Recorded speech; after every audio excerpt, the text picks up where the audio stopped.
قرعة الكونفدرالية كانت النهارده البطولة اللي وشها حلو على الزمالك. يعني ايه وشها حلو؟ لما بتكسبها بتكسب معاها السوبر الافريقي وبتكسب معاها السوبر المحلي، لا اللي حصل في 2019 وده اللي لغاية دلوقتي تلات ارباعه حصل. انت لما خدتها وخدت السوبر الافريقي ناقص لك السوبر المحلي وان شاء الله تاخده.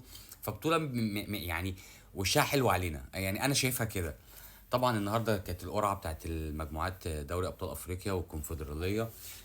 الاهلي مجموعته من وجهة نظري هي الاسهل، والله ما عشان هو الاهلي بس، يعني هي مجموعة الاسهل. يعني الاهلي معاه شباب بولوزداد واورلاندو واستاد ابيجان، يعني لو هتقول يعني عادية، يعني ما فيهمش حد.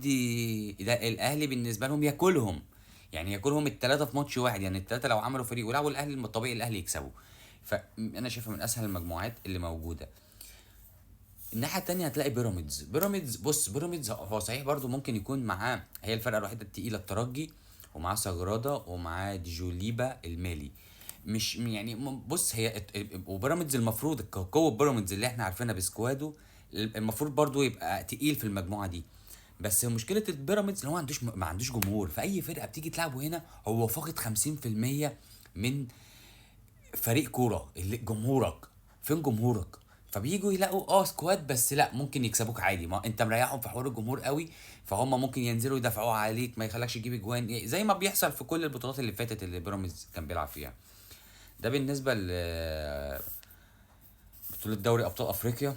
نيجي بقى للكونفدراليه، زي ما قلت لكم البطوله الغاليه عليا. الزمالك معاه المصري، معاه بلاك بوليز، معاها انيمبا النيجيري. بص، مجموعه انا شايفها الاصعب، والله برضه مش عشان انا زملكاوي، بس هي فعلا انت لو بصيت هتلاقي على كل مجموعه نهضه بركان، يعني الفرق اللي معاه كلها مش مين دول. اتحاد العاصمه شبهه مين دول. انا بجيبك على التصنيفات، التصنيف اول. الناحيه التانية ممكن شويه سيمبا والصفاقسي ينكشوا شويه في بعض، لكن مش هتلاقي حاجه تاني، مش هتلاقي في فرق تانية. لكن الزمالك معاك المصري. المصري طبعا فرقه كبيره، فرقه ليها جمهورها. الميزه الوحيده اللي موجوده اللي انت مش هتسافر، يعني مش هتطلع افريقيا وادغال افريقيا وغابات افريقيا اللي انت بتعيش فيها، يعني هيبقى عليك الدنيا هاديه شويه.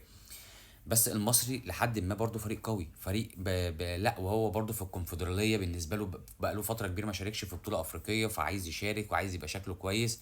فاتمنى طبعا اللي الزمالك وانيمبا طبعا تقيل، والناس كلها عارفه انيمبا النيجيري، مش اللي هو ممكن اللي بلاك بولز ده اللي هو مش يعني اضعف فرق، اضعف حلقه في المجموعه كلها. فاتمنى طبعا المجموعه دي يصعد منها المصري والزمالك ان شاء الله اول وتاني، ربنا يكرمنا ان شاء الله. لما تيجي بقى المواعيد هقول لكم بقى دلوقتي على مواعيد المطوشه بتاعت الزمالك في الكونفدراليه. الزمالك هيبتدي يلعب اول ماتش هنا يوم 18 11 مع بلاك بولز، والماتش ده هيبقى بدون جمهور طبعا عشان العقوبه اللي عندنا، وده تاني ماتش لينا في افريقيا فهنلعبه بدون جمهور. كويس اللي هي جت في بلاك بولز، ما جاتش في انيمبا، ما جاتش في المصري، ما جاتش في فريق انت محتاج جمهورك يبقى موجود معاك. ده هيبقى يوم 28 11 زي ما قلت لكم. بعد كده هنروح نلعب انيمبا في نيجيريا يوم 8 12. يوم 8 12 الزمالك هيبقى موجود هناك ان شاء الله في نيجيريا بيلعب انيمبا. بعد كده الزمالك هيرجع يقابل المصري هنا يوم 15 12. وبعد كده المصري هيقابل الزمالك. انت فاهم بقى، يعني اخر حاجه اخر ماتش بيتلعب اول ماتش، يعني بترجع المجموعه بالعكس. فالمصري هيقابل الزمالك يوم 5 1. وبعد كده هنروح بقى احنا نلعب بلاك بولز ده يوم 12 واحد. وبعد كده هنرجع هنا نلعب انيمبا يوم 19 واحد. انا مبسوط قوي يعني المجموعه صعبه بس المطوشه ترتيبها انا شايفه ممتاز. اللي انا لاعب المصري اخر واحد ابقى عارف انا عايز ايه من المصري، ممتازه جدا. وبعدين العب انيمبا اخر ماتش خالص هكون انا عرفت انا يعني محتاجه ولا مش محتاج نقطه. وان شاء الله الزمالك زي ما عمل السنه اللي فاتت في الكونفدراليه خد المطوشه بتاعته مفيش كنا مبسوطين جدا، خدناها بارتياحيه، الفرقه مرتاحه، جمهور مرتاح، اعصابنا مش متوتره، مش ماسكين آلة حاسبه. فربنا كرمنا. وانت لما عملت اللي عليك من البدايه بتخوف الفرق كلها بتبقى وخدت البطوله. يعني مش اللي هي كانت بالنسبه لك كانت صعبه، لا المطوشه مشيت. طبعا قابلنا مطوشه كانت صعبه وقابلنا حاجات كانت رخمه، بس انا شايف ترتيب المجموعه دي مساعد جدا الزمالك في اللي هو ان شاء الله ان شاء الله يبقى اول المجموعه بعون الله. لو اول مره تشوفنا ما تنساش تعمل لي فولو وقول لي رايك في المجاميع اللي موجود فيها الفرق المصريه. واحلى مسا عليكم.